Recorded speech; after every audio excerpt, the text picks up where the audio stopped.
오늘 김수연, 필명 아린 네, 맞아요. 님이시죠? 네. 네, 김수연 님과 함께 배당주 이야기 한번 나눠보도록 하겠습니다. 반갑습니다. 안녕하세요. 네, 아리입니다. 간단하게 자기소개 부탁드립니다. 저는 아린이라는 필명을 쓰고 있는 사람인데 네, 매년 절약으로 1,000만 원 정도 모으고 있고 네. 그리고 투자로 매년 1억 이상씩 만들어내고 있는 투자자고요. 책을 내게 되면서 작가로도 활동하고 있는 김수연이라고 합니다. 전업 투자자세요? 그렇게 됐어요. 그래 이제 배당주 투자로 좀 본격적으로 이렇게 좀 해야겠다, 세팅을 해야 되겠다 이렇게 음. 생각을 하신 계기가 있으세요? 이제 국장이 또 분위기 안 안 좋아졌잖아요. 좋았죠. 네. 그러고 이제 근데 뭐 자산은 많아졌는데 쓸 돈은 남편 월급인 건 마찬가지인 거예요. 그 애는 이제 또 커가고 또 뭐 바이올린 배우고 싶다 그러니까 바이올린 보내줘야지. 학원비 같은 게 또 들고 드는 돈은 남편 월급이 좀 오르긴 했는데 그만큼 들어가는 돈은 또 많아지잖아요. 쓸 돈은 맨날 똑같은 거예요. 그래서 현금 흐름이 정말 더 절실하게 느껴지는 거죠. 뭐 이제 여전히 외벌이잖아요. 그러니까 다 부동산이래 묶여 있는 돈이다 보니까 현금 흐름이 있어야 되겠다 생각이 더 많이 들었고, 그래서 처음에는 상가 쪽도 봤었는데 그때 그 이자가 9.5%까지 올라간 거 아시죠? 아니요. 9.5%까지 올라갔었어요. 그 보통 상가를 매입할 때 그 대출을 껴서 하잖아요. 그럼 이제 계산을 해보면 제가 임차인한테 받은 월세에다가 제 돈을 얹어서 은행을 줘야 되는 역마진이네요. 거예요. 그러니까 그러면은 안 남잖아요. 선 넘는 거지. 그러니까 이게 할 이유가 없는 거예요. 그리고 상가 같은 경우에는 정말 돈을 좀 많이 보유한 상태에서 해야겠더라고요. 왜냐면 공실이 날 수 있을 때나 뭐 이런저런 이유가 있을 때 버틸 수 있는 체력이 있어야 되잖아요. 네. 이제 그런 것도 있어야겠고, 일단은 손에 남는 게 없고 이렇다 보니까 그러면 이제 그래서 배당주를 알아보다가 이제 공부를 한번 해봤는데 이거다 싶은 거예요. 네. 좀 뭐 현금이 따박따박 들어온다. 뭐 네. 우리나라에 비해서 또 미국 배당주는 또 월 음. 배당도 많고요. 네. 분기 배당도 많고 네. 뭐 이런 장점들은 알겠는데 네. 작가님이 이제 공부를 해보니까 네. 배당주 이런 게 좀 좋더라. 장점. 일단은 제가 옛날에도 배당주는 많이 듣는 얘기가 우리나라엔 적합하지 않다는 얘기 많이 하잖아요. 파이어족은 미국에서 많이 있었던 일이고. 네. 그래서 저도 그렇게만 생각하고 있다가 막상 그러면은 미국 주식을 사면 되는데 왜 이걸 안 하고 있었을까라는 생각이 들어서 하다 보니까 일단은 뭐 황금성이 너무 좋아요. 부동산에 비해서. 부동산 겪어보셨잖아요. 제가 팔고 싶은데 안 팔리면 정말 이거 너무 힘들잖아요. 네. 그리고 뭐 임차인 문제 같은 것도 많고 이제 그런 게 좀 힘들고. 네. 그리고 이제 노후 대비에 적합하고 계속 따박따박 돈이 나오니까 그런 것도 좋고, 그리고 소액으로도 할 수 있고요. 그건 진짜 네. 메리트가 있죠. 돈이 얼마가 있든 간에 뭐 10,000원, 20,000원이라도 받을 수 있게 사기만 하면 바로 배당금이 들어오기 시작하잖아요. 이제 그런 것도 있고, 이제 매달 나올 수 있게 이렇게 미국 주식 같은 게 월배당, 분기배당 있으니까 이런 거 세팅도 할 수 있고, 제가 원하는 대로, 그리고 시세 차익이랑 뭐 배당금 이런 것도 제가 원하는 비율로 잘 포트폴리오를 짜면은 입맛에 맞게 구성할 수 있고, 이런 걸 다 자유롭게 할 수 있는 게 장점인 것 같아요. 그럼 그 배당주를 포트폴리오 구성을 어떤 비중으로 이렇게 좀 뭐 책에 좀 있긴 한데 네. 뭐 성장 배당주가 있고 네네네. 무슨 배당주가 있고 뭐 이렇게 좀 구성을 해놓으셨더라고요. 네. 뭐 그때마다 좀씩 변하기는 하겠지만은 어떤 기본 틀이 있으세요? 저는 그 고배당주 같은 경우에는 시세 차익이 별로 없어요. 네. 배당을 많이 주는데 초점을 둔 종목들이기 때문에. 네. 그래서 근데 배당금을 많이 받아서 좋겠긴 한데 만약에 대세 상승장이 왔을 때 얘네들은 가만히 있고 성장주들은 엄청 많이 오르잖아요. 네. 그러면은 소외감 느끼면 얼마나 가슴이 아파요. 그래서 시세 차익의 관점에서. 네. 그래서 두 마리 토끼를 다 잡기 위해서 배당 성장주를 반 정도, 50% 정도 구성을 하고, 50%. 그리고 나머지 이제 뭐 정말 많이 주는 초고배당주랑 그다음에 이제 고중 배당주에서 4%에 7%요 정도 주는 배당주 분류를 해서 네. 25% 반반씩. 왜냐면 초고배당주일수록 위험해요. 아, 그래요? 네. 좀 더 이렇게 안정적일 거라고 생각하는데. 오히려 배당 성장주가 안전하고 아, 그렇습니까? 얘가 돈을 안 줘서 그렇지. 아, 그렇고 초고배당주일수록 위험해요. 아, 그래요? 네. 10%, 12%뭐 이런 것들. 네네네. 걔네들이 굉장히 위험해요. 음, 그래서 얘네들은 조금만 삐끗하면은 이제 배당 삭감이 일어나는 순간 주가가 하향 곡선 탈 수 있기도 하고 이렇거든요. 그래서 저는 제일 중요하게 생각하는 게 배당 삭감인데 그런 거를 이제 실적 발표할 때마다 체크를 계속 하고 이제 리밸런싱을 할 준비를 하고 있죠. 배당 삭감도 어떻게 보면 단점 중 하나일 것 같은데. 네, 맞아요. 또 좀 저희가 주의해야 될 단점 같은 게 있을까요? 투자할 때? 저도 이제 많이 자료 같은 걸 많이 보고 다른 분도 어떻게 투자했나 많이 보잖아요. 네. 그러면은 배당 성장률에 많이 집중을 해서 그 막 10 몇 프로 주는 20% 가까이 주는 종목에 1억, 2억 한꺼번에 한 종목에 넣는 분들이 계세요. 근데 이런 종목 중에 하나가 주가는 계속 하향을 그리고 있는데 배당률이 높은 거죠. 아, 착시 효과네요. 네, 착시 효과가 나는 거예요.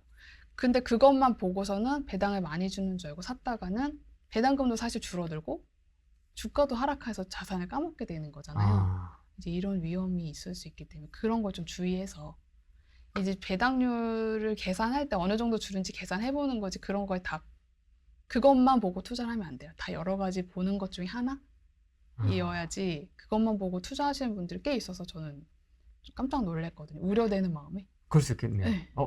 지금 딱 현재 시점 아니면 뭐 최근 3년 네. 시가 배당률 딱 보고 네. 어?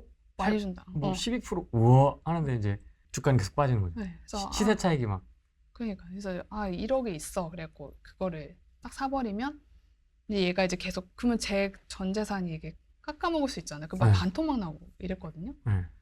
그러면은 이거 어떻게 팔기도 그렇고 손절하기에는 얘는 가슴이 너무 아프고 갖고 있자니 계속 깎아먹는 것 같고 이제 힘들어지는 거예요. 네. 이제 그런 거 조심히 해야 돼요. 그리고 초고배당주 같은 경우에는 위험하다고 말씀드렸잖아요. 그래서 이거는 정말 분산을 많이 하셔야 돼요. 분산 투자를 좀 많이 하라고 말씀드리죠. 지금 이렇게 포트폴리오 구성한 개수? 네. 이거는 몇 개 정도? 저는 50여 개 돼요. 한 53, 4 종목 정도? 많네요. 네. 왜냐면 특히 초고배당주 같은 경우는 많이 쪼개놨어요. 아, 그럼 그거 하나하나 이렇게 분석하기도 좀 바쁘시겠네요. 뭐 분석은 이미 다 끝내놓고 얘네들 이제 관리인 정도만 하면 되니까요. 왜 아파트도 50개 있으면 네. 바쁘잖아요, 관리하기가. 그쵸. 네. 이 주식은 좀 더 복잡한데, 야, 그 50개를 다 관리하시는 것도. 근데 배당 알람 올 때마다 그때 한 번씩 체크하면서 보고 그 실적 발표할 때마다 한 번씩 보고 이제 그렇게 보는 거죠. 근데 이제 초고배당주 같은 경우에는 소액으로 한 500에서 1000만 원 정도로 다 쪼개놨어요. 왜냐면 또 산업별로 분산을 많이 해놨는데 네. 이게 가끔 가다가 어떤 산업 그 분야에 문제가 생겨서 하락을 할 수도 있고 아니면 그 종목에 문제가 생겨서 하락할 수도 있고 이거 전 종목 마찬가지인데 이렇게 분산을 해놓으면 사실 근데 모든 섹터가 문제가 생기지 않잖아요. 걔만 조금만 얘만 보고 얘가 어떤 문제가 생겼는지 파악을 해서 가져가도 될지 안 될지 파악해서 얘를 만약에 리밸런싱 해야 된다. 얘만 변경을 하면 되니까 리스크가 훨씬 줄어드는 거예요. 그만큼. 전체가 작살나진 않거든요. 얘네 한두 개 정도만 문제가 생기기 때문에 티도 안 나요. 그래서 그러니까 투자금이 적을 때는 집중을 해서 하는 게 맞는데 자산이 많아질수록 저는 리스크 관리를 철저히 해야 된다고 생각해요. 그러면 질문이 채팅창에 나왔는데요. 네. 월 500만 원. 이게 책 제목이기도 합니다. 네. 배당주 월 500만 원. 네. 따박따박입니다. 네. 들어왔다 안 들어왔다 하면 안 돼요. 네. 따박따박입니다. 월마다. 네. 분기별 아니고요. 네. 월마다 따박따박 받고 싶습니다. 네. 그럼 내가 얼마가 있어야 됩니까? 총 이거 넷으로? 진짜 많이 받는 질문이에요. 네. 근데 제가 이거를 섣불리 딱 투자금을 바로 말씀드리기 어려운 게 네. 투자금만 듣고 돈 너무 많이 들어가네. 나는 못해. 하고 그냥 포기해버릴까 봐. 말 못하겠는 거예요. 네. 실제로 얼마 전에도 제 블로그에 이 질문을 남기신 분이 있는데 제가 이제 주저하느라고 답글을 못 달고 있었는데 네. 어떤 분이 와서 10억은 있어야겠죠 하고 다니까 그럼 저 같은 서민은 못하겠네요 하시는 거예요. 제가 우려하는 게 바로 그거거든요. 그러니까 얼마를 받든지 간에 저는 100만 이런 얘기 되게 많이 하잖아요. 50만 원이라도 따박따박 들어서 좋겠다. 100만 원 들어서 좋겠다. 근데 그 정도만 들어도 굉장히 도움이 많이 되는데 그거부터 차근차근 시작을 해서 이제 500만 원 될 수도 있잖아요. 하다 보면 이렇게 가정을 진행하시면 좋겠는데 아예 포기하고 안 해버릴까 봐. 그게 좀 고민이 되는데 저 같은 경우에는 배당 성장주를 반이나 했잖아요. 근데 배당 성장주는 배당률이 막 0. 몇 프로 거의 안 주다시피 해요. 얘네들을 반 정도를 배치를 했기 때문에 투자금이 좀 커서 한 7, 8억 정도 예상하고 있어요. 근데 만약에 배당금 이걸 본인이 배당률을 어떻게 잡고 포트폴리오 짜느냐에 따라 만약에 저는 권하진 않지만 배당 성장주를 그러니까 꼭 넣으라고 하는데 예를 들어서 얘를 싹 빼고 뭐 배당률 높은 애들만 짠다고 하면 절반만 필요하겠죠. 500만 원 따박따박 받게. 이렇게. 그러면 리스크가 좀 더 올라가는 건가요? 그렇죠. 그리고 이 시세차에 왔을 때 저만 벼락거지 될 수 있어요. 작가님, 저는 1억도 없는데요?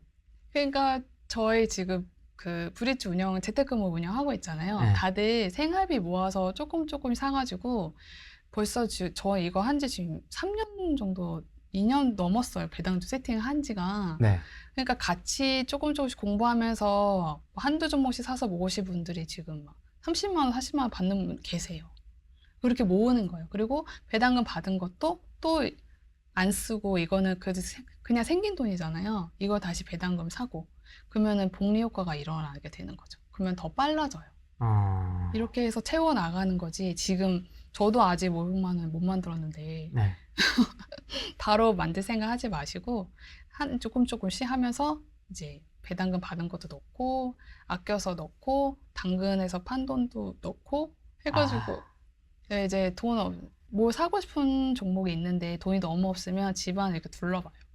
팔 거를 당근 할 거. 찾는 거요? 네. 우리 아들 안 쓰는 장난감이나 이제 이런 거 없나 둘러보는 거죠. 이 배당주는 계속 사서 모으는 개념인가요? 아니면 이렇게 팔 때도 있으세요? 한번 정리를 하고 다시 산다라든지 뭐 이건 평단가를 낮추기 위해서. 그런 짓이라고 할 뻔했네. 그런 건 안 해요. 그냥 사서 모으는 거지. 그건 헛짓거리다? 네. 아니 이게 그런 경험 되게 많이 하셨을 텐데 내가 사면 떨어지고 팔면 오르고 이거 내가 이거를 떨어질 줄 알고 여기서 사야지 하고 팔았는데 얘가 확 가버릴 수도 있어요. 네. 그거 못 맞춰요. 신이 아니기 때문에 네. 그러지 말고 그냥 가지고 있고 떨어졌을 때 좀 더 추가해서 모은다는 생각을 해서 접근해야지 이거를 이렇게 샀다 팔았다 하는 거는 옳지 않은 방법 같아요. 그러면 위험해. 작가님은 지금 작가님의 상황에서 이 포트폴리오가 지금 최적이라고 생각을 해서 이렇게 세팅을 하신 거잖아요. 네. 조금 더 배당 욕심을 부린다면 같은 금액으로 좀 더 많이 월 배당을 받을 수도 있겠네요. 그쵸. 상황에 따라서는. 네, 배당 성장주를 뭐 고정 배당주 쪽으로 옮긴다거나 하면 그럼 또 같은 금액인데도 조금 덜 받을 수도 있고.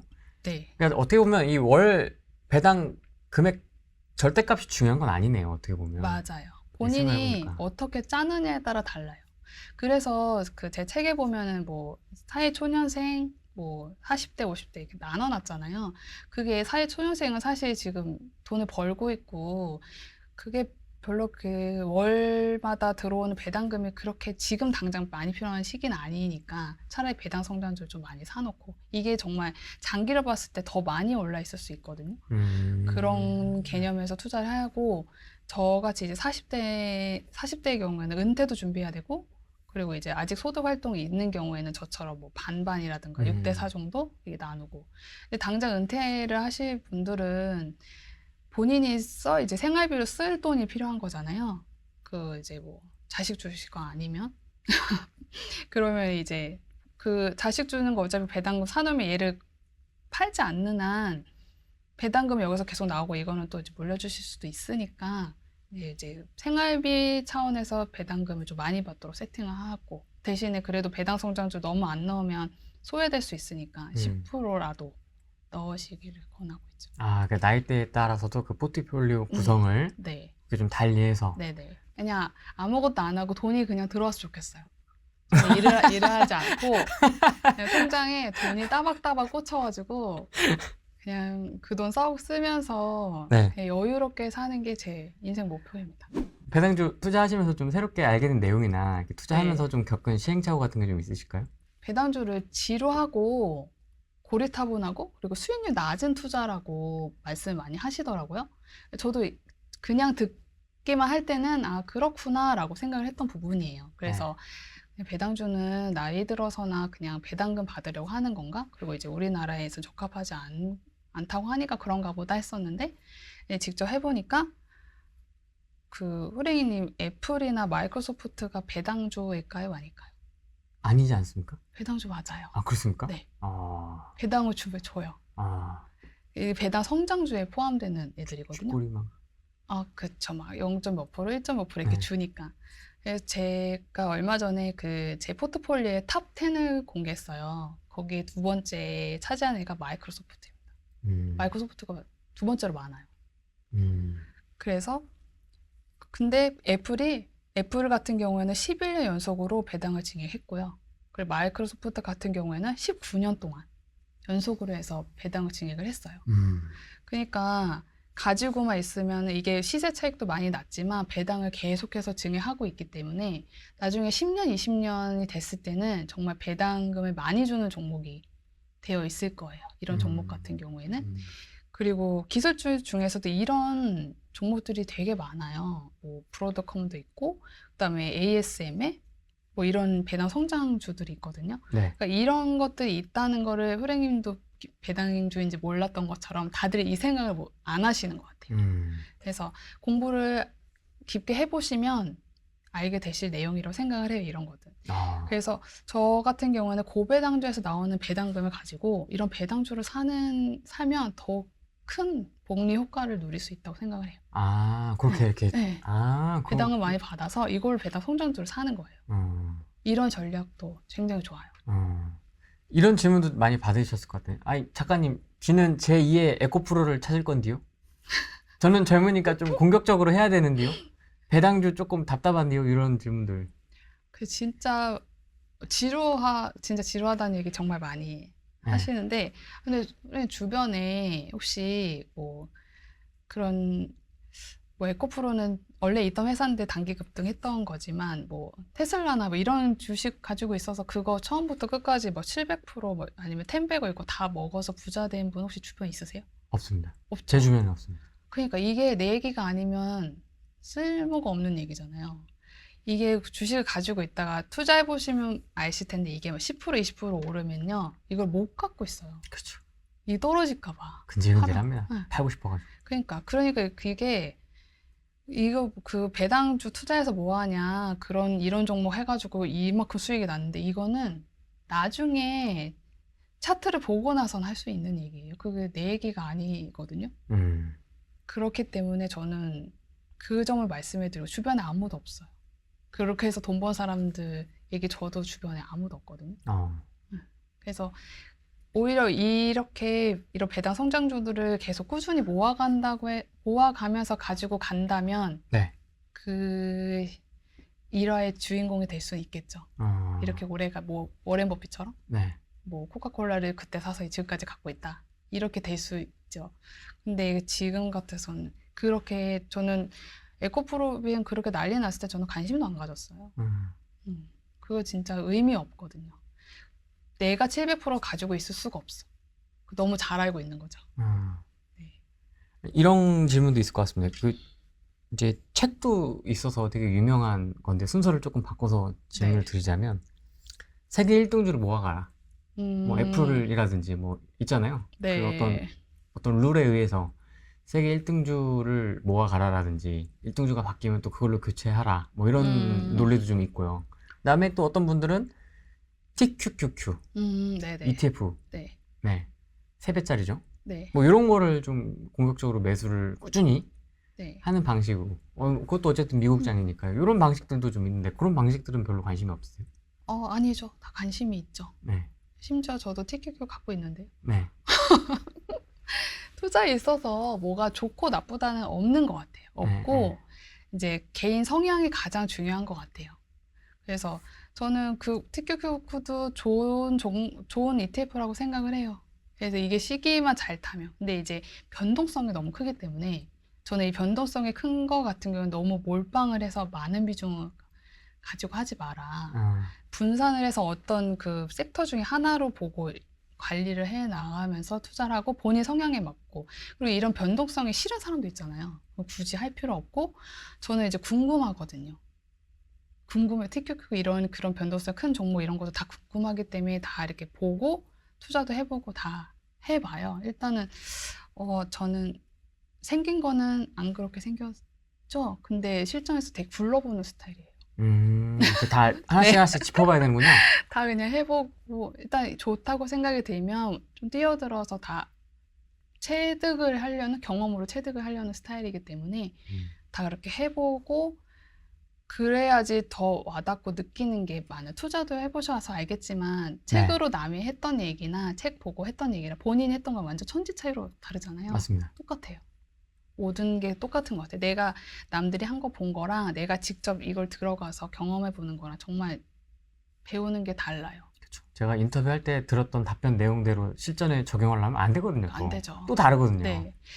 항상 그러니까 우리가 과거 사례를 공부를 하는 이유는 비슷한 일이 일어나잖아요. 근데 똑같은 일은 절대 안 일어나잖아요. 네. 그렇기 때문에 항상 저는 대응을 잘하는 거, 멘탈을 잘 붙잡고 무슨 일이 왔을 때, 뭐 저번 팬데믹처럼 이런 일이 터졌을 때 멘탈을 잘 부여잡고 어떻게 대응할지를 빨리 생각해서 이거를 대처하는 게 가장 중요하다고 생각해요. 지금 환율이 세지 않습니까? 그 네, 부분은 네, 네, 좀 이것도 질문 되게 많이 하시는데 저는 그냥 사라고 해요. 왜냐하면 환율이 높으면 주가가 싸요.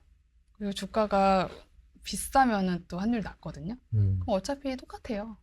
똑같아서 그냥 제일 좋은 거는 사실 내가 현금을 보유하고 있다가 쌀 때 이제 달러를 사놨다가 떨어지면 사는 게 제일 좋은데 이게 일반인들 저도 아직 그럴 만한 그게 안 돼서 못 하는데 나중에는 그렇게 하면 좋겠다라고 생각은 하죠. 근데 그게 안 되고, 근데 주가는 쌀 때 사야 되잖아요. 그래서 저는 그냥 바로바로 환전을 해서 그냥 사거든요. 어차피 약간 역외관계가 있기 때문에 그냥 사도 어차피 똑같아요. 그래서 쌀 때 사서 모아두면 되고, 그리고 어차피 계속 달러로 받으니까 나중에 정말 서울에 있는 아파트 잔금할 때 돈이 부족해갖고 정말 눈물을 머금고 팔아야 되는 순간이 있었어요.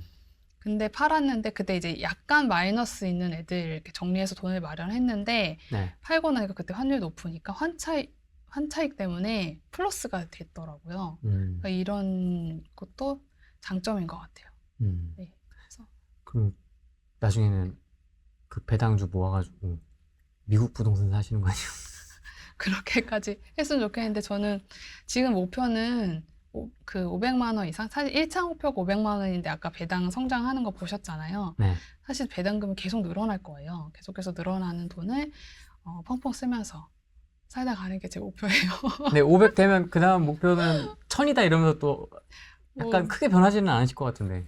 아니 돈을 저 이제 얘기했는데 그 500만 원 달성한 순간 저 명품관 가겠다고 이제 공언을 해놓은 상태예요. 이제 가겠다. 저 이제 저도 계속 어릴 때부터 돈만 모으면서 살았는데 저도 이제 좀 써봐야 되지 않겠습니까? 아, 그렇죠. 네. 명의는 분산해서 하십니까? 아니면 본인 명의로 하십니까? 계좌를? 이게 그 세금 문제가 있어서 2천만 원까지는 분리과세가 되거든요. 네. 뭐 이제 저야 소득이 없어서 상관없지만 남편 같은 경우에는 근로소득이 있기 때문에 거기에 좀 맞춰서 2천까지만 하고 이제 아들 저 이렇게 하고 이런 식으로 나눠서. 사실 지금 제가 받고 있는 돈이 지금 저는 월 200 달성했거든요. 이만큼 하기에도 사실 좀 오래 걸리기 때문에 이제 좀 차근차근 이거를 생각을 하시면서 세팅을 하시면 될 것 같아요. 배당주의 어떤 대표주자라고 할 수 있죠. 리얼티 인컴. 아, 네네. 이것도 참 얘기 많이 나오는데. 좋죠. 네. 좋은데 최근에 폭락했잖아요. 네.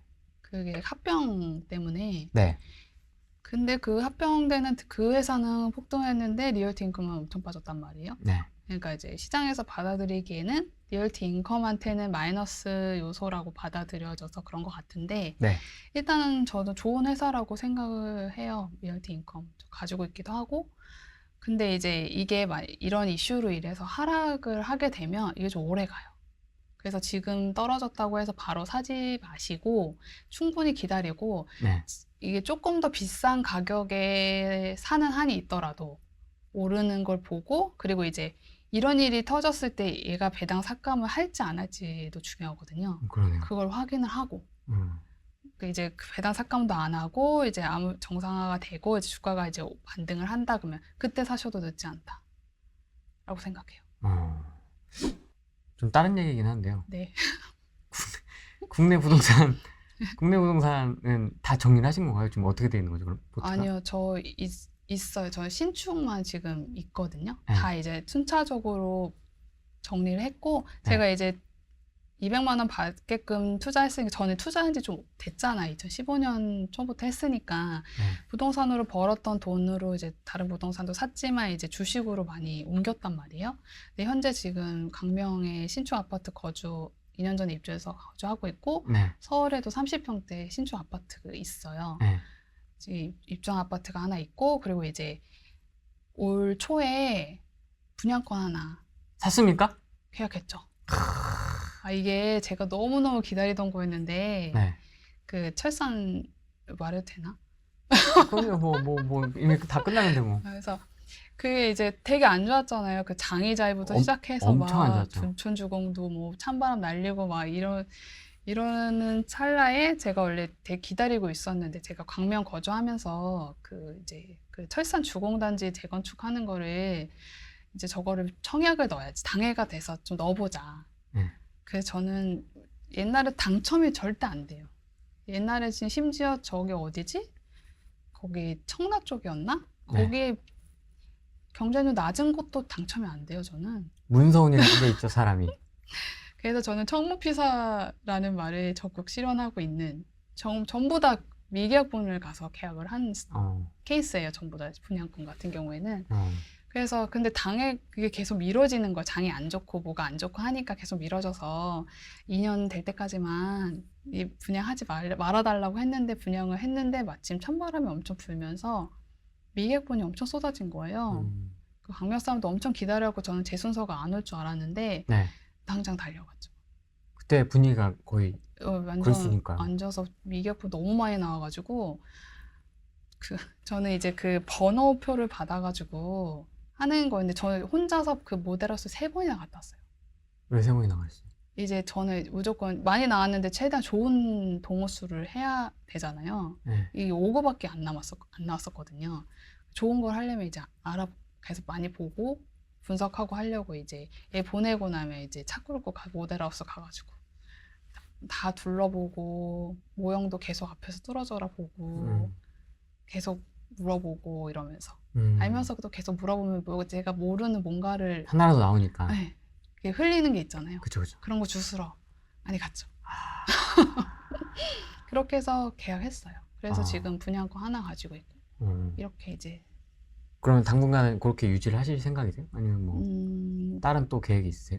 저 부동산은 계속 보고 있어요. 부동산도 계속 보고 있기 때문에 좋은 게 있으면 당연히 이것처럼 보고 있어야지 뭐가 나타났을 때 바로 알고 그거를 잡을 수 있거든요. 네. 그래서 저는 기회가 왔을 때 꽉 잡아야 된다고 생각하는 사람이기 때문에 보고 있다가 뭔가 좋은 게 있으면 할 것 같아요. 그 기회다 아니다를 좀 어떤 기준으로 좀 판단하세요? 뭐라고 이거를 딱 설명하기가 그런데 그냥 감이 온다고 해야 되나? 그러니까 계속 보고 있으니까 갑자기 이거다 라는 생각이 들 때가 있어요. 지금이야! 지금 당장 가야 돼서 그 남편이 그러더라고요. 철산자이 그거 나왔을 때도 갑자기 제가 막 엄청 평소에는 이렇게 가만히 있고 밤에 잠을 못 자니까 좀 피곤하단 말을 많이 하거든요.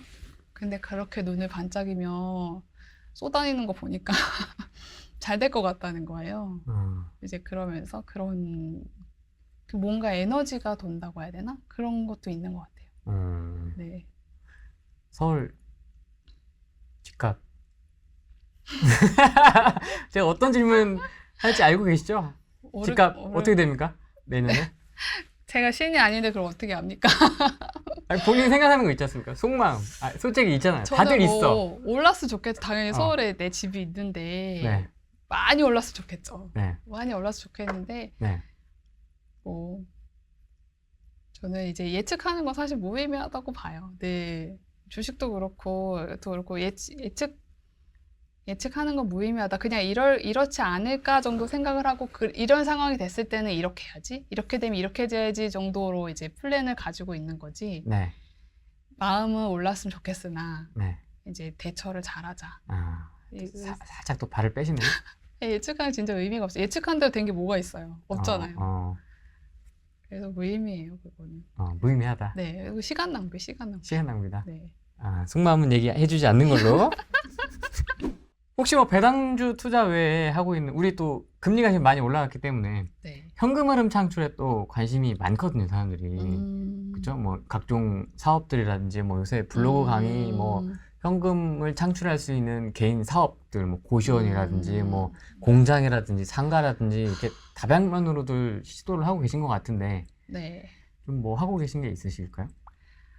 저는 일단 배당주가 제일 좋은 점이 네. 사람 상대 안 해도 되고, 이건 아주 큰 메리트죠. 네. 그런 데서 오는 스트레스가 전혀 없고, 공실 위험도 없고, 내가 팔고 싶을 때 팔 수 있고, 이런 게 너무 진짜 너무 꿀인데라는 생각이 드는 거예요. 부동산 투자하면서 많이 시달렸다 보니까. 그러세요? 네. 별일 다 했잖아요. 우리 책에는 아름다운 이야기만 써 있지만, 그랬는데 이게 너무 좋은 거예요. 네. 그래서 저는 이게 배당주 투자가 그래서 너무 좋아요, 그냥. 그래서 사업이나 이런 거 좋지만 저는 일단은 저를 갈아넣고 싶지가 않아요. 갈아넣고 싶지 않고 그냥 아까도 말씀드렸지만 그냥 통장에 따박따박 몇백만 원씩 꽂히는 돈 가지고 편하게 살고 싶거든요. 그래서 이제 그런 거는 할 생각이 없어요. 그리고 저는 제가 그냥 투자자라고 생각을 해요. 이제 정말 그냥 투자자다. 그래서 투자로 돈을 버는 사람이잖아요, 투자자가. 투자로 돈을 벌고. 근데 이걸 하다 보니까 뭐 책도 쓰게 돼서 이제 부수입으로 인세도 좀 들어오게 되고, 블로그에 글을 쓰니까 애드포스트도 조금 글을 뭐 많이 쓰진 않지만 어쨌든 소량이라도 들어오게 되고, 그러다가 이제 뭐 강연이 섭외 들어오면 강의도 많이 하지도 않거든요. 이제 들어오는 거나 이제 간간히 나가니 그거 하면은 좀 그런 부수입 정도? 이런 정도만 있고 저희 주수입, 저희 집 현금 흐름의 주는 저희 남편 월급이에요, 여전히. 남편 월급으로 생활하고 그걸 모아서 거기서도 모자라지 않거든요. 모자라지 않아서 거기서도 또 모아서 투자를 하고 있고, 이제 제 목표 달성할 때까지는 투자로 계속 돈을 굴리고, 나머지는 이제 부수입 생기면 그것도 일단은 저는 최대한 빨리 이걸 앞당겨서 하루라도 빨리 그냥 돈을 펑펑 쓰면서 사는 게 목표이기 때문에 지금 이제 우선순위가 다 거기에 포커스에 맞춰져 있는 거예요. 그래서 저는 막 나이 들어서 돈 많으면 무슨 의미 있어요? 꼬부랑 할머니 돼가지고. 좋아요, 그래도. 좋긴 하겠지만 무슨 기력이 없지. 이때 좀 젊을 때 네. 하고 싶은 거 다 하고 네. 살고 싶지. 나이 들어가지고, 그러니까 부동산의 안 좋은 점 중에 하나가 이제 현금 흐름이 안 나온다는 거잖아요. 배당주의 최대 장점이 현금 흐름이 나온다는 거고, 깔고 앉아 있으면 죽으면은 자식 좋은 일이잖아.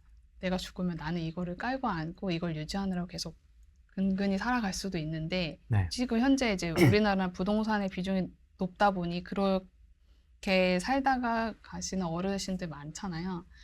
강남의 아파트를 나는 이걸 유지하느라고 되게 힘들고 아끼면서 그렇게 살았는데, 제가 어저께 이 생각을 했는데, 만약에 제가 지금 자식이 하나밖에 없지만 둘이면 이걸 나눠 갖겠다고 금방 팔아서 나눠 가질 것 같은 거예요. 나는 이걸 아까워서 팔지를 못하다가 놓고 갔는데 이런 생각이 들 것 같은 거예요. 그래서 나도 좀 누리면서 살고, 그리고 뭐 남으면은 뭐 우리 아들 주고 가고. 그러면 저는 우리 아들 너무 부러워요, 지금. 다 쓰고 가자, 뭐 약간 이런 느낌으로. 근데 이제 배당금이 계속 나오니까 배당주를 팔 것 같진 않거든요. 네. 그러면 누가 좋겠어요? 우리 아들 좋겠지. 음.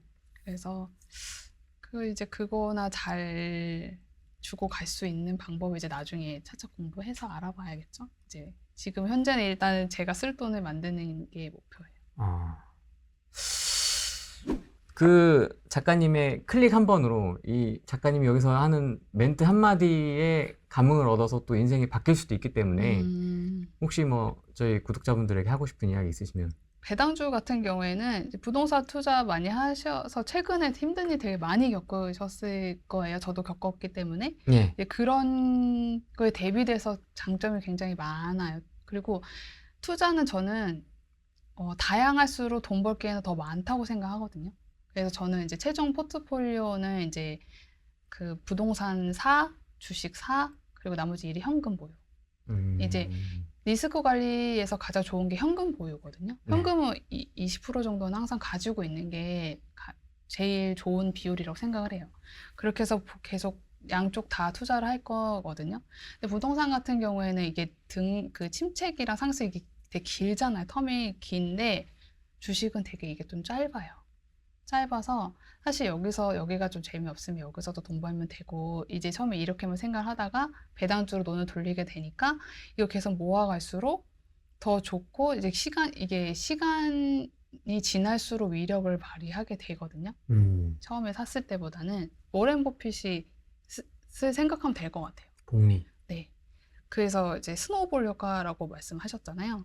그래서 이제 지금 당장은 조금 배당금 들어온 것도 얼마 없고 단기에는 그럴 수 있지만 장기로 갈수록 이게 훨씬 메리트가 크기 때문에 그거를 경험을 해보는 시도를 해보셨으면 좋겠고 예. 그리고 어쨌든 내가 급할 때 황금성이 좋다는 거 그리고 이제 노후 대비에도 적합하다고 아까 말씀드렸지만 이게 또 배당을 주기 때문에 하방 경직성이 또 있어요. 떨어지긴 하는데 그렇게 막 많이 떨어지거나 하진 않거든요. 그렇기 때문에 자산 방어에 어느 정도 도움이 돼요. 그래서 그 부동산에 몰빵되어 있거나 주식에 몰빵되어 있는 것보다는 어느 정도 분산을 해서 둘 다 가져가셨으면 좋겠고 그리고 사실 진짜 부자는 주식 부자가 큰 부자잖아요. 폭발력이 있죠. 네. 네. 그래서 그 점을 좀 염두해 주시고 포트폴리오를 그렇게 나눠서 구성하셨으면 좋겠어요. 그리고 이제 관리가 쉽다는 게 저는 가장 큰 메리트라고 생각을 해요. 맞아요. 그리고 이제 저는 투자하는 데 있어서 긍정적인 마인드가 가장 중요하다고 생각을 해요. 잘 될 거다. 내가 잘 될 거다. 부자가 될 수 있다. 내가 이제 노력하고 이렇게 하는 만큼 잘 될 수 있다고 생각을 하는 기본 마음이 중요하다고 생각하거든요. 근데 낙관적인 거랑은 또 다른 의미예요.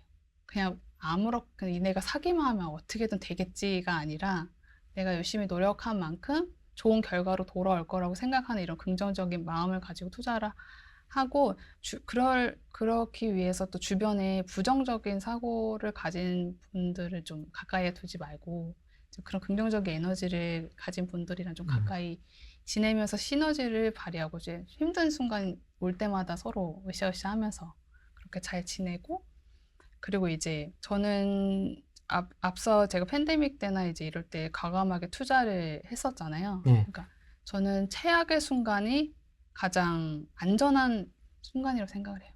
그래서 그때 샀던 종목들은 그 이후에도 조정이 몇 번 있었지만 마이너스가 난 적이 없어요. 워낙 싸게 샀기 때문에.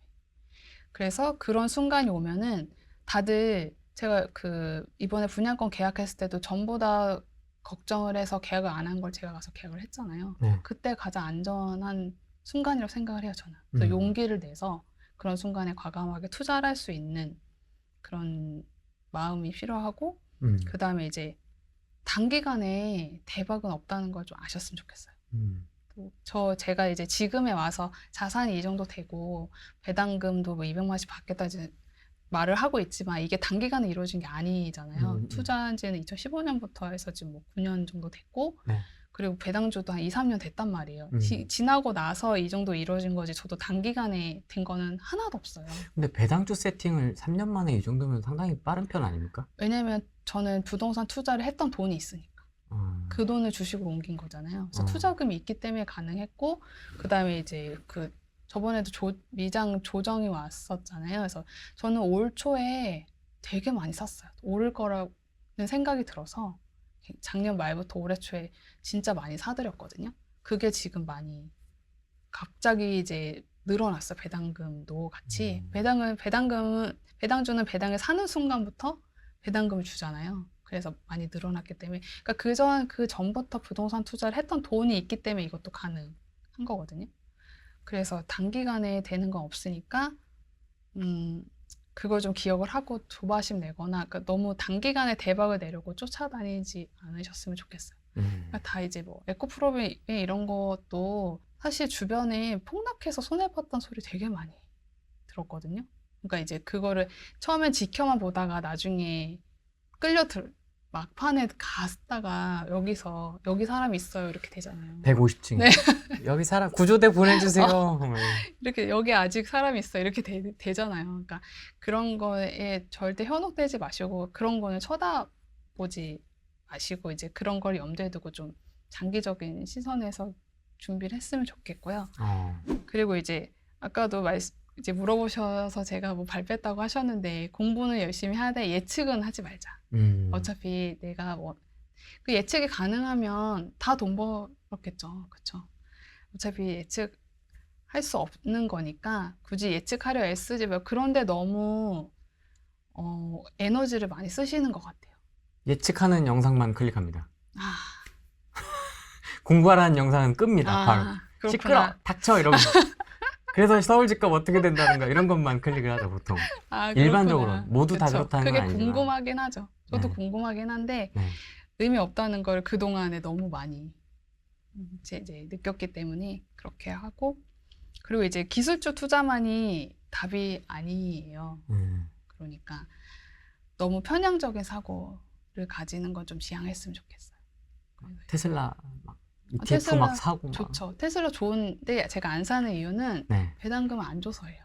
아예 안 주는군요. 네. 아. 구글도 좋은데 배당금을 안 줘요. 그러니까 배당금을 안 주는 주식들은 일단 배제를 했어요. 배당주 세팅이기 때문에 배당을 주는 성장주, 그러니까 제가 이름 지은 건데 배당 성장주는 기술주도 굉장히 많잖아요. 그러니까 배당을 주는 성장주들인 거예요. 그래서 이 세팅한 거지. 그래서 저는 배당을 조금이라도 주면서 이게 계속 증액을 시키니까 시대 차익도 하고 두 마리 토끼 다 잡기 위해서 애를 많이 쓰고 있어요. 요 마지막 편의 썸네일은 테슬라 사지 마세요. 저 욕먹는 거 아니에요? 어그로를 끌어야 되기 때문에 이러면 또 이제 몰려오겠지. 그쪽에서 몰려오겠지. 알겠습니다. 제2의 에코프로, 제2의 영풍 재질을 찾는 저의 그거 찾고 계셨군요. 판단을 반성하며 네. 이런 방법으로, 그러니까 오늘 뭐 1시간 조금 넘게 얘기를 들어보니까 작가님이 어떤 환경에 놓여 있었기 때문에 어떤 노력을 해왔고 어떤 효과가 있었는지가 좀 한 큐에 뭐 모든 걸 다 정리를 못 하겠지만 그래도 대충 이렇게 좀 파악이 되거든요. 또 어떤 성향인지도 좀 알 것 같고 확실히 이 배당주는 전세 사기도 없고요. 맞아요. 세입자들한테 뭐 맞아. 시달릴 일도 없고 그럼요. 중개사 그 장난질에 놀아나지도 않고 그죠? 제가 진짜 그런 쪽으로 좀 초보 때 호되게 당한 적이 있어요. 진짜 너무 장난질을 많이 해요. 초보인 걸 알아봤는지 먹잇감이 된 것 같기도 하고. 그런 거 좀 많이 하잖아요, 사실. 맞아요. 뭐 엄청 많죠. 모두 그렇진 않지만 그러니까 그런 게 없다라는 거. 그래서 이렇게 속전속결로 해치울 수 있는 건 아닙니다, 분명히. 몇 년 동안 이렇게 좀 네. 꾸준하게 관심을 갖고 투자를 해야 되는 거라서 관심 있으신 분들 한번 시도를 해보시면. 그러니까 너무 지금 부동산에 몰빵이 되어 있으니까 이걸 조금 이렇게 분산하는 차원에서 부동산 하지 말라는 게 아니고. 그거 해야죠. 이렇게 좀 같이 이렇게 다 해야죠. 분산해가지고. 그리고 길 가다가 만약에 5만 원짜리 주우시면 어떠실 것 같아요? 아싸. 너무 좋잖아요. 네. 5만 원이라도 받게 만들 수 있는 거 쉽거든요. 소액으로 가능하니까. 그럼 나는 가만히 누워 있는데 내 돈이 나가서 돈을 벌어오는 거예요. 나 자는 동안에도 돈을 벌어오고. 그러니까 나 외에 내 돈을 일을 시키는 시스템인 거죠, 배당주가. 그렇게 생각하시면 될 것 같아요. 내년에는 얼마를 하실지 되게 궁금합니다. 얼마가 또 따박따박 들어오실지 기대가 되는데. 내년에 제가 200까지 맞췄거든요. 네. 내년에 500을 빨리 맞추는 게 목표예요. 와, 바로 더블 이상으로 바로 점프를 하게 되는군요. 네. 하나 뭘 팔아야겠죠? 그 얘기는 이제 집값이? 뭐 집값이 오른다? 올라서 잘 좋아서 내가 팔 수 있다. 아, 오르면 난 판다. 이렇게 정리를 하겠습니다. 오늘은 여기까지 하겠습니다. 고맙습니다. 감사합니다. 저는 아린이라는 필명을 쓰고 있는 사람인데 네, 매년 절약으로 1,000만 원 정도 모으고 있고 네. 그리고 투자로 매년 1억 이상씩 만들어내고 있는 투자자고요. 책을 내게 되면서 작가로도 활동하고 있는 김수현이라고 합니다. 전업 투자자세요? 그렇게 됐어요. 직장인들의 로망. 네. 직장을 다니셨을 것 같은데요, 저는. 옛날에 다녔었죠. 대학교 졸업하고 네. 잠깐 다니고 네. 그때는 이제 출산하면서 회사를 그만둔 언니들을 보면서 네. 좀 안정적인 평생 직장을 다녀야 된다고 생각했었거든요, 그때는. 네. 그래서 공무원 시험을 준비하겠다. 아니면 직장 다니다가 육아휴직 이런 게 자유로운 직업이 아무래도 그렇다 보니까 그래서 이제 1년 반 정도 다니다가 그때 퇴사를 위해서 돈을 모았었어요. 그래서 네. 그 돈을 가지고 이제 공부를 시작하는데 결혼하게 됐죠. 그래서 아, 수험 공부를 하다가? 네, 아, 결혼을 하게 됐고 그래서 돈이 정말 한 푼도 없었던 거예요. 그래서 그 돈을 공부하는데 이미 다 써버렸었기 때문에 그런 상태에서 이제 결혼을 해서 그때부터 그냥 쭉 투자로 전향하게 된 것 같아요. 그 어떤 생활 환경이라고 해야 될까요? 백그라운드? 네. 내 성장 과정에서 어떤 그런 돈에 대한, 재테크에 대한 관심이 생길 수밖에 없었던 그런 계기가 있으세요? 가난했으니까? 가난했으니까. 네. 어릴 때부터 가난했으니까 저는 늘 부자가 되고 싶었던 것 같아요. 그래서 아. 어릴 때부터 어떻게 하면 부자가 될 수 있지 이 생각을 굉장히 많이 했었어요. 근데 어리니까 아는 게 별로 없잖아요. 네. 그래서 일단은 돈은 모으고 보자라고 생각했던 것 같아요. 그래서 용돈 받은 걸 다 모으고 이제 이런 식으로 제 그 할아버지가 사주신 조그만 핸드백이 있었는데 네. 거기다가 어른들이 오시면 저희 또 제사가 많았었어요. 친척분도 오시면 제가 또 첫째니까 용돈을 많이 받았는데 그걸 다 모아놨었는데 지금 아직도 기억나는 게 제 동생이 3살 때인가? 갑자기 애가 숨을 못 쉬는 거예요. 네. 그래서 부모님이 놀래가지고 애를 들쳐 안고 응급실에 가는데 제 그 핸드백을 가져가셨더라고요. 왜요? 거기 돈이 있는 건 알고 계셨는데 터치는 안 하셨어요. 그래서 모으는 거 아닌데 급하니까 돈이 이제 거기 있는 거 아니까 일단 그거를 가지고 가신 거예요. 그래서 그거 동생 병원비로 쓰고 백이 비싼 걸 수도 있지 않습니까? 백은 그냥 샤넬.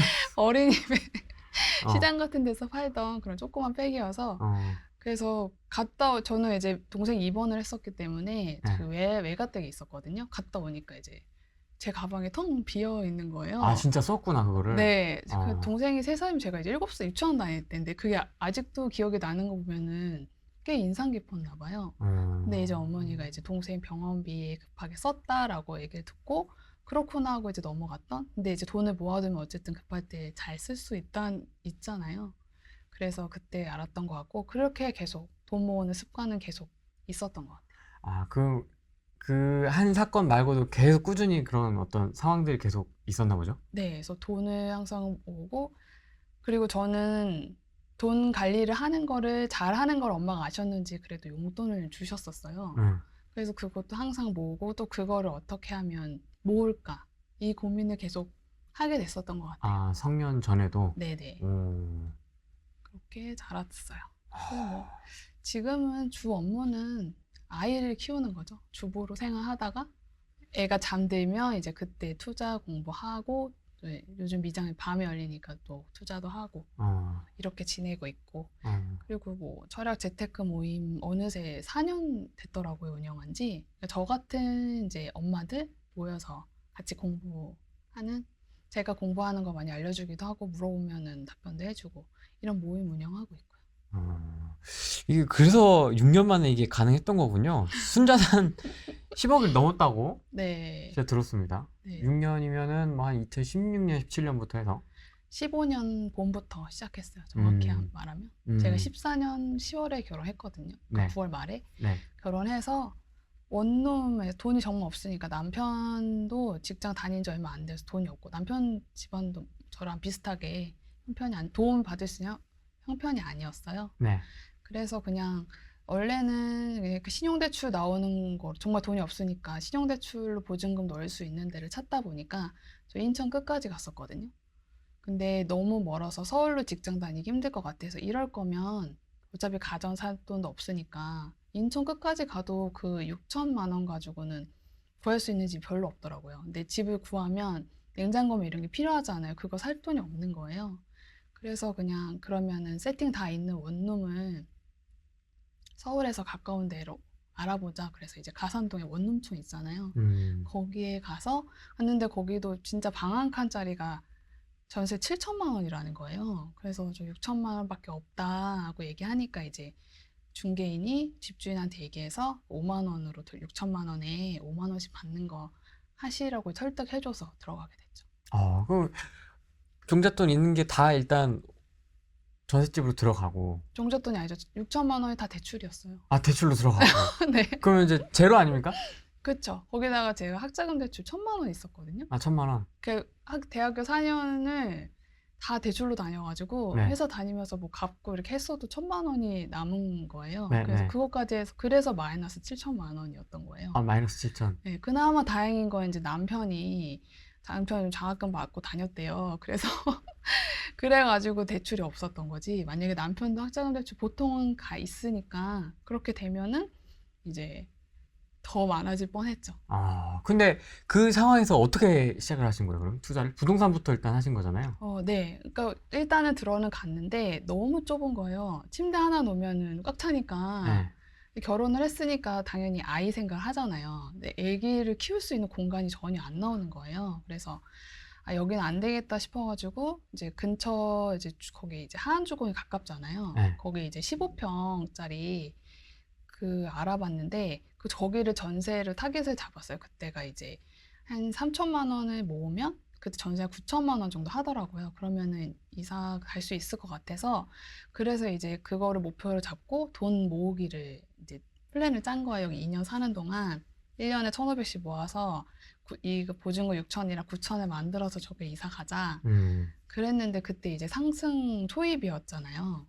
그러니까 자고 일어났는데 500만 원 올라있고 또 자고 일어났는데 500만 원 올라있고 1억이 된 거예요. 그땐 그랬죠. 네. 그래서 그럼 1억이면 저는 못 가는 집이 됐거든요. 네. 그래서 막 검색을 하다 보니까 누가 하안주공을 갭 투자로 샀다고 한 줄 이렇게 딱 쓴 거예요. 이게 풍배님이었어요. 근데 보다 보니까 나랑 비슷한 연령인 것 같은데 이게 무슨 말이지? 그래서 그때부터 이제 공부를 하기 시작해서 갭 투자를 알게 됐어요. 어떻게 보면 풍백님의 그 한 줄로 인해서 네. 지금 이렇게까지 네, 이렇게 맞아요. 확장이 된 거예요. 맞아요. 신기합니다. 네, 저도 엄청 신기하고 나중에 또 2016년에 만나게 돼갖고 또 친구가 됐잖아요. 사람 인연이 참 신기한 것 같아요. 동갑이세요? 빠른 생이어가지고 친구로 지내기로 했어요. 야, 그 블로그에서 본 한 줄이 네, 인연이 돼가지고 딱. 네. 신기합니다. 그러면 이게 간절할 수밖에 없었겠네요. 돈을 네, 모으는 과정 맞아요. 자체가. 네. 그 남편은 어쨌든 이제 밖에서 직장 생활을 하고, 네. 그럼 이제 작가님은 집에서 이제 집에서 이제 가계부 맨날 노려봤죠. 어디서 네. 돈을 더 줄이고. 아껴서 돈을 모을 수 있는가를 고민을 많이 하는 시간이었죠, 처음에는. 네. 그러면 그때 어떻게 이 점프를 하셨어요? 그래서는 이제 그 아파트명 얘기하면 안 되죠. 아니, 상관없어요. 다 지나간 일인데요, 뭐. 다 끝났잖아요. 그래서 그래서 광명을 보게 됐어요. 이제 가까운 데 보게 되잖아요. 그래서 네. 그때 봤던 게 이제 도덕파크라는 아파트를 보게 됐어요. 그래가지고 그 아파트를 저 그때 1,300만 원을 모았는데 이것도 여기저기서 막 끌어가지고 이때 사실 보험 약관 대출까지 받고 해가지고 겨우 만들어가지고 계속 사는 거예요.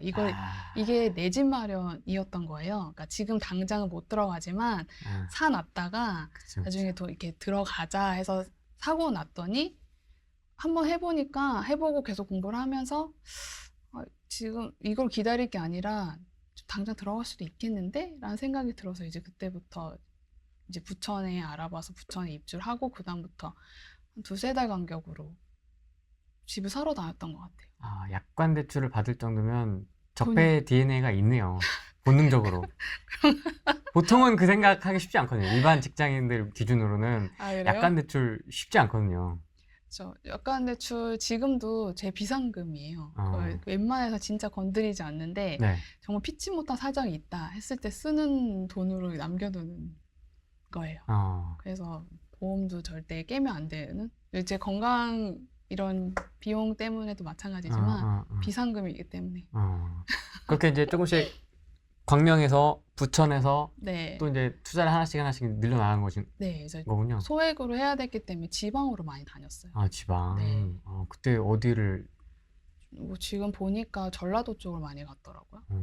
네. 그래서 전주, 1,000만 원으로 해야 되니까 뭐 광양 거기 이제 간 김에 이제 거기 여순광이 한 돌고? 권역이잖아요. 싹 돌고 오고 그런 식으로 그리고 전북, 전남 이렇게 싹 돌아보고 그랬던 것 같아요. 이걸 왜 제가 여쭤보냐면 지나간 얘기를 지금 왜 하고 있냐 이렇게 궁금해하실 수도 있는데 그때 당시에 제가 했던 행동이 있고 네. 그때 당시에 다른 사람들은 다른 데를 갔었거든요. 그러면 작가님도 어쨌든 지금까지 이 소개의 성과를 거뒀기 때문에 그럼 그 당시에 작가님은 어떤 행동을 했을까를 보는 게 네. 이게 사람들한테 되게 도움이 될 수 있거든요. 그렇죠, 아니 나만 그렇죠. 관심 있나 이거? 이거 되게 중요한 내용인데? 되게 중요한 내용이거든요. 이게. 저도 궁금해요. 남들은 어떻게 돈 버는지가 가장 궁금하거든요. 똑같은 상승장인데도 누구는 수도권 안에서만 이렇게 돌면서 하고 맞아요. 누구는 공시가격 1억 이하를 돌면서 다녔었고 맞아요. 누구는 경매를 보러 다녔었고 작가님은 이제 전라도 쪽을 네, 이제 금액에 맞추다 보니까 그쪽을 봤던 것 같아요. 그런 식으로 해서 이렇게 쫙쫙쫙쫙 키워왔다. 네. 그런데 이제 갑자기 이제 이전 책도 제가 나온 것도 봤고요. 네. 뭐다 보지는 못했습니다만은 이제 주식 쪽으로 좀 관심을 갖게 되신 어떤 네. 계기가 있으세요? 뭐 어떤 문재인의 폭압에 못 견디고 뭐 그 정도까지는 못 아닌데. 살겠다 뭐 이런 거. 아니 규제가 많이 나오면서 이제 세금을 많이 건드렸잖아요. 네. 그러면은 팔고 나면 남는 게 없는 거예요. 네. 아니, 이렇게 투자해 보셔서 알지만 부동산 사고 팔고 하는 과정에서 우리가 얼마나 많은 공을 들이고 애를 씁니까? 맞습니다. 그 고생은 제가 다 하는데 정부에서 세금 가져가, 은행에서 이자 가져가, 다 앉아서 돈 벌고 저는 얼마 못 가져가잖아요. 거의 뭐 반 이상을 가져가니까요. 너무 억울한 거예요. 그래서 이건 이제 그동안 투자해 놓은 책에서 총 나중에는 9채까지 됐었거든요. 거기까지 하고 이제는 이 벌어놓은 돈을 가지고 이제 다른 방향으로 어떻게 돈을 벌어볼까 고민을 하면서 그러면은 사실 이제 주식 있잖아요. 옛날 주식 투자를 해봤었어요. 그러니까 대학교 때도 항상 늘 돈 벌고 모으고 불리는데 관심이 많았기 때문에 그 짠순이 카페에도 가입이 옛날부터 돼 있었거든요. 예. 그래서 그런 정보를 얻고 그래서 이제 이자율 높은 은행 막 찾으러 다니고 이제 그러면서 시행착오를 많이 겪는 거죠. 그래서 결국에는 이런 시간과 노력과 차비 이런 거 생각하면 그냥 빨리 하루라도 빨리 적금을 가입을 해서 이거를 돈을 더 빨리 모아서 이거를 투자를 하는 게 더 낫구나라는 걸 나중에 이걸 다 해보고 이제 알게 되고 이런 식으로 해서 지금은 굳이 이자 높은데 굳이 많이 다니지 마시고 이거를 그 은행 찾고 하는 동안 이거 들고 있으면 쓸 확률이 더 높거든요. 그리고 꼭 돈 쓸 일이 생겨요. 뭐 어머니 집에 세탁기가 고장난다던가 뭐 이런 돈 들어갈 일이 생기기 때문에 그러기 전에 이걸 빨리 그냥 묶어두고 하루라도 모으는 시간을 더 앞당기라고 많이 말을 하는 게 그런 거 제가 다 해봤거든요. 그런 거 다 해보면서 이제 그런 걸 했었는데 그래서 이제 대학교 때 그 알바했던 돈을 좀 이제 생활비 빼고 모아서 이제 조금씩 투자를 해봤었어요. 다행히 그때 제가 투자했을 때가 또 장이 좋았을 때였나 봐요. 그 미국이었습니까? 국장이었습니까? 국내였죠. 그때는 미장을 잘 모를 때여서 국내부터 조금씩 공부하면서 투자를 했었고 그래서 이게 취업 준비에도 좀 도움이 됐던 게 이때 좀 알아봤던 회사 저한테 또 돈을 조금 벌게 해줬던 회사가 있었어요. 그 회사 인턴 공고가 난 거예요. 네. 거기에 지원을 해서 거기에 좀 다니게 됐죠. 그런 식으로 잘 모르는 플랜트 회사였는데 이런 식으로 또 연결이 되고 그러니까 인생의 모든 발자국들이 다 도움이 되는 것 같은 제 인생에 있어 자양분이 되고 도움이 되는 것 같아요. 어떻게 보면 다 이렇게 점 하나 찍었을 뿐인데 그게 네. 선이 되고 면이 되고. 네, 뒤돌아보니 그렇더라고요. 네. 그래서 어떤 그런 과거의 주식 경험을 바탕으로 해서 다시 네. 이제 주택수와 그런 어떤 세금. 네. 그럼 그때 주택은 다 개인 명의로 담고 계셨던 거예요? 그렇죠. 저는 아, 법인 그러니까. 투자는 안 하고 있어서 아. 왠지 규제가 할 것 같은 거예요. 음. 법인 상대로. 그래서 그냥 개인으로, 그리고 좀 작은 것들이었잖아요. 저는 다 소액으로 살 수 있었던 거는 다 이제 작은 것들이었기 때문에 그냥 개인으로 가지고 있었고, 그래서 이제 주식, 처음에 저는 이제 미국 주식에 투자를 하려고 보고 있었어요. 네. 그래서 이제 준비를 하고 아들 계좌를 이제 크리스마스쯤에 아들 계좌를 만들어 줬더라고요, 보니까. 그렇게 하면서 이제 공부를 하고 있는데, 그 밤에, 제가 밤에 잘 안 자요. 남편은 부동산 제가 공부할 때도 그랬지만 옆에서 쿨쿨 주무시고, 저는 원룸에서 이제 방이 없으니까 네. 불 다 꺼놓고 핸드폰 많이 봐서 그래서 눈이 더 나빠진 것 같아요. 아. 그 어두운 곳에서 핸드폰을 많이 보다 보니까. 네, 그렇게 해서 보는데 갑자기 폭락을 하는 걸 제가 실시간으로 보게 됐어요. 미국.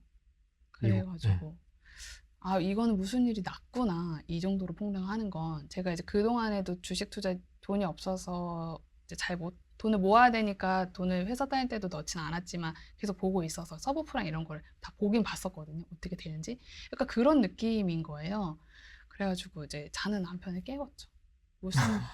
무슨 일이 난 것 같다고. 아, 뭔 일 났다. 네. 그래갖고 찾아보니까 이제 그때가 팬데믹이었어요. 아. 그래서 그때부터 이제 본격적으로 저 그때 그 얼마 전에 하나은행에서 5%짜리 적금이 출시돼서 네. 완전 그 서버 마비되고 지점에 사람 엄청 줄 많고 서고. 난리 났었거든요. 제가 그거를 첫날 우연히 알게 돼서 바로 가입을 쉽게 했었는데 그거 해지했잖아요. 해지하고 그 다음에 한 번 더 빠졌잖아요. 그때 저희 아들 돌반지 다 갖다 팔았어요. 그리고 뭘 사셨어요? 그러고서 이제 미국 주식, 그때 이제 저는 아들 돌반지 판 건 아들 사줬는데 그때 비자 네. 가지고 이렇게 샀죠. 그럼 그때 세팅부터 배당주 베이스이셨던 거예요? 그때는 아니었어요. 그때는 그냥 주식 투자 해야지. 근데 폭락을 하면 그때 서브프라임이나 볼 때 언젠가 이렇게 한번 떨어지면 내가 정말 몰빵을 하리라 생각하고 있었는데 네. 그때라고 생각이 든 거예요. 네. 근데 그때도 제가 다 긁어보니까 1,300만 원밖에 없는 거예요. 네. 저는 왜 맨날 뭘 하려고 하면 1,300만 원밖에 없는지 모르겠어. 이거 너무 신기하지 않아요? 그러니까 저희가 남편이 버는 월급 갖고 모을 수 있는 돈이 딱 그만큼인가 봐요. 늘 그 돈밖에 없는 거예요. 그래서 그렇게 하는데 그때는 국장도 좋았잖아요. 그래서 이제 국장 투자로 사서 한두 달 가지고 있다가 팔고 한 20% 정도 수익을 내고 팔고 투자하고 이런 식으로 돈을 굴렸어요.